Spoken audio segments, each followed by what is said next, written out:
came here as a refugee. Yeah, I came here in 2014, July 2nd.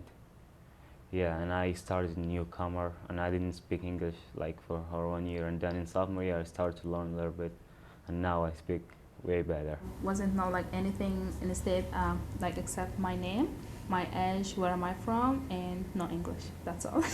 And me too. I learn a lot from Miss Manning and Miss Orellana, and they help us a lot. When I came here the first time, I come with my brother and my sister. We came here, but I was nervous, you know. If it's your first time to come like in a new school, big school like this, I haven't been in big school like this before. She's got kids from all over the world. Most of the kids are coming here from super traumatic situations. I mean, I've had kids explain to me living in refugee camps, having bullets pulled out of their hip when they were 8 years old. Some have never held a pencil.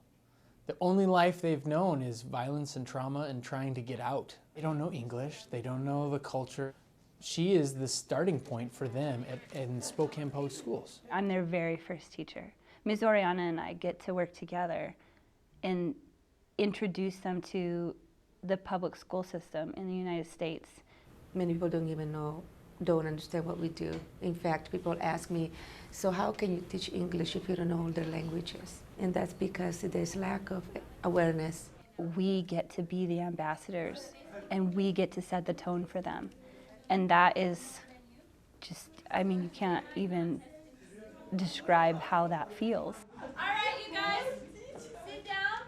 We just like to show students that we're here for them every day, and that we love them, and that we're here to teach them not only the language, but also part of the culture and what they will find as they go through this journey, a journey that I went through, and it was hard for me, and I know what they go through. And I'm going to get better, better, better. And I see, oh my gosh, she's helping me so much, and she's helpful to me, and that's why I like her so much. She builds community in her room with a bunch of kids that can't even talk to each other. They just like make you feel that you're part of them. Like even if you don't speak the same language as they do, they're gonna help you, and they start helping you out with math, English, history, all of that stuff. The common thing for them is that number one, they've all come from somewhere else. Number two, usually, not always, but usually it's a situation that was difficult. And number three, they didn't choose to come here. This is where they are.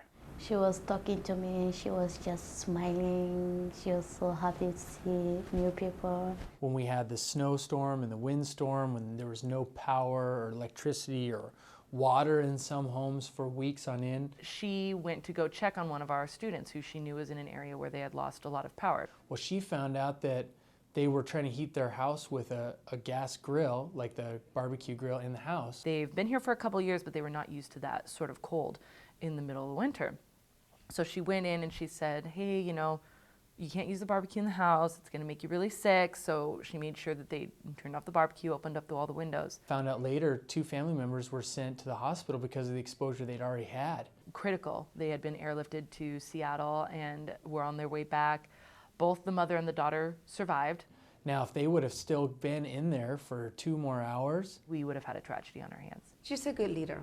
As a union rep, she works all the time to support members in our building. She's great in partnering with you. She's really good at making you feel like what you have to say is important. From her, I've learned not just to listen to the problem, but to actually take the steps in order to address it. What I like about her is that she takes action. Many people talk the talk, but don't want the work. And I feel that she does. She's very kindest teacher. She's very respectful and have empathy for others. We really strive to create that community where everybody feels like they are part of something and that no one is alone. Miss Mandy and Miss Orellana started to talk to me like to make me feel like I'm at school with other children. We love them, and we make sure they know that we love them. Like every day it's hugs. They come in the classroom and it's hugs. So this year we decided we're going to visit every single family. So we go to the house and they know we're coming. We have to limit the time because otherwise they make it into this really huge deal. So we'd tell them, we're just gonna come for 30 minutes. We're gonna meet your parents and your siblings and whoever you live with. And it's just for us to get to know each other. And we go with no language support. We tour the house. We learn multiple things. So we learn how their family works. We learn where they're living, which is important. I would love it if people would not just watch the news or read whatever it is that is being said about the different cultures, but actually meet some people.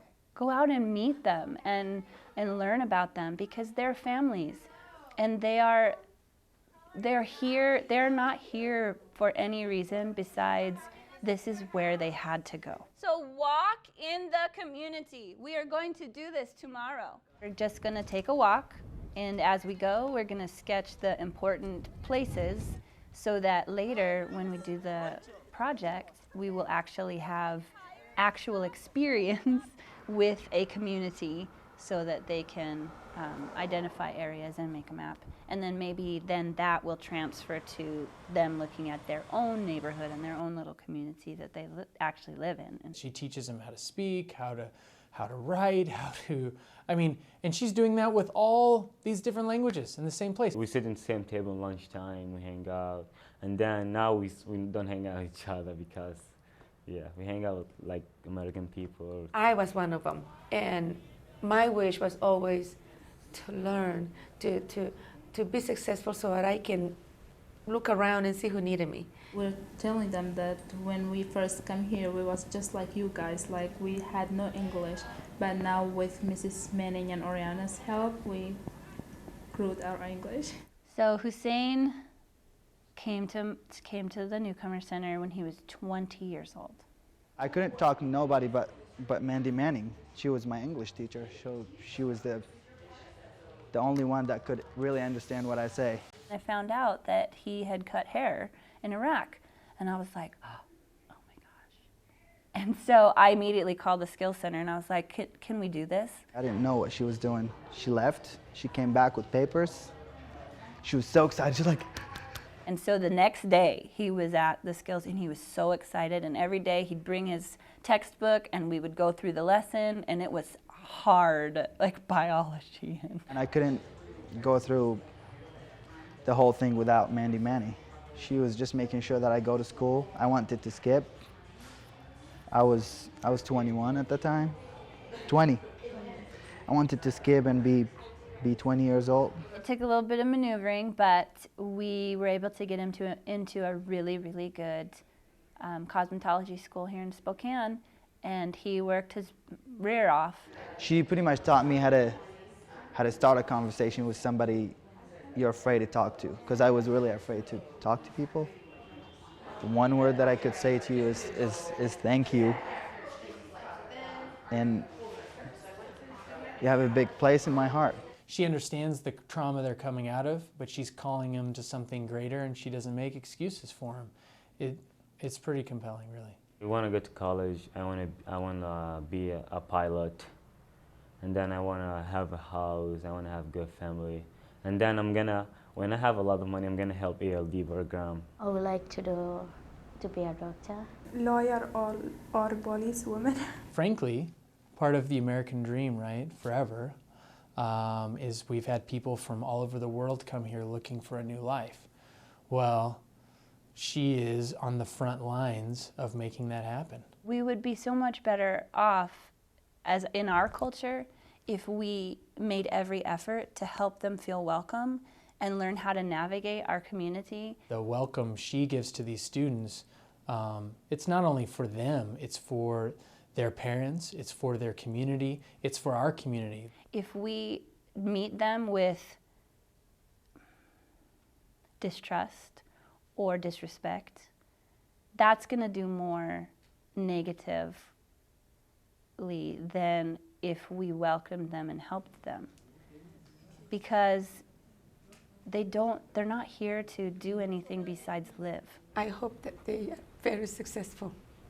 And not only that, but when they go to college and graduate, I hope that they don't forget who they are. I love you, Miss Manning and Miss Orellana. Miss Manning, she's the best teacher I ever see.